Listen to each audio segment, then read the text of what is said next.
안녕하세요. 뉴스반장입니다. PD수첩과 뉴스타파가 공동 기획한 검사범죄 그 두 번째 시간입니다.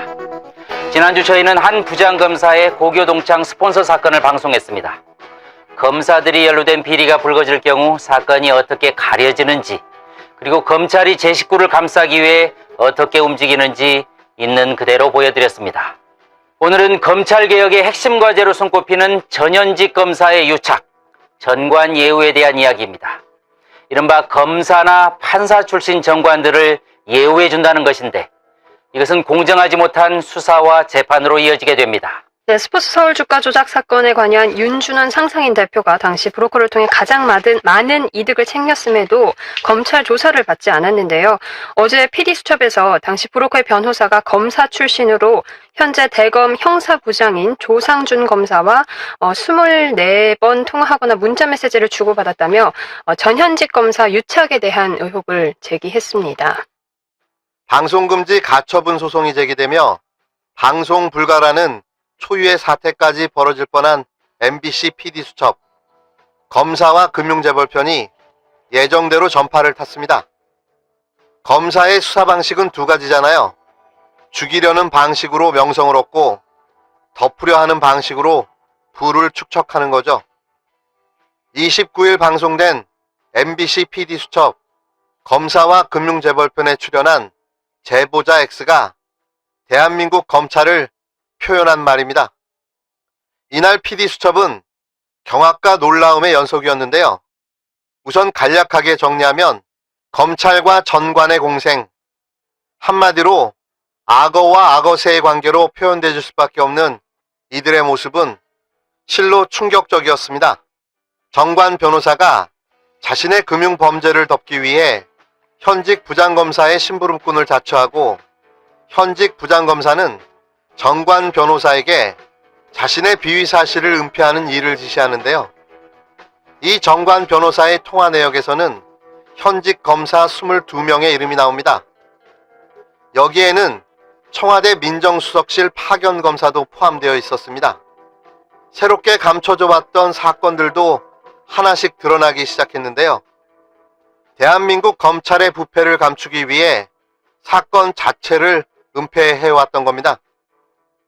10년 만에 초고속 성장 가도를 달린 금융재벌 유준원 상상인 회장.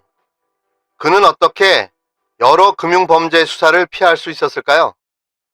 주가 조작으로 가장 많은 수익을 올려도 자신의 저축은행이 대출한 회사에 주식을 투자해 억대 수익을 올려도 검찰은 언제나 면죄부를 줘왔던 겁니다. 썩을 대로 썩은 대한민국 검찰의 민낯. 이러고도 개혁을 거부한다니 놀라울 따름입니다. 무소불위의 권력 뒤에 숨어 대한민국의 온갖 범죄와 악행을 일삼아왔다는 사실이 적나라하게 드러나고 말았습니다. 어제 방송에서 더욱더 놀라웠던 것은 의도한 건 아니지만 검사 범죄를 파고들다 보니까 사모펀드가 나왔고, 사모펀드를 파고들다 보니까 유준원이라는 골드브릿지 대표, 상상인 그룹 회장의 범죄 사실이 드러났는데요.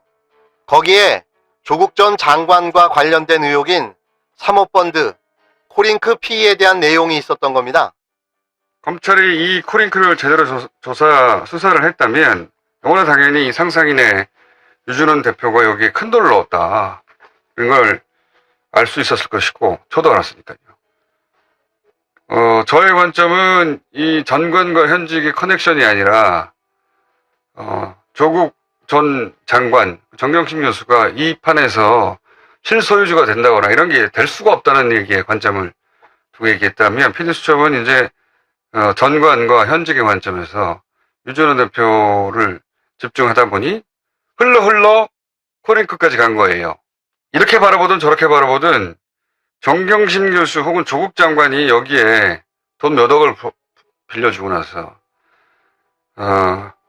이 판의 중심에서, 이 판의 실소유주로 있을 수가 없는 구조예요. 이건 어처구니없는 이야기라고 보는데, 그런데 이 진짜 선수들 이름은 다 빠져나가고 오로지 돈을 빌려준 정경심 교수를 이 판의 주인공으로 몰고 여기까지 온 것이다. 코링크 피의의 핵심이 조범동 씨로 현재까지 나와 있고, 검찰은 그 윗선을 정경심 교수가 있다고 보고 있는데요. 그러나 PD수첩은 코링크 피의의 핵심은 익성 그리고 유준원이라는 의문을 제기합니다. 유준원은 이쪽 분야에서 상당한 사람으로 사채 시장에서 성장했고 모든 사건에 유준원과 다양하게 걸려 있었는데요. 그런데도 불구하고 단 한 번도 검찰 수사에 걸린 적이 없는 겁니다.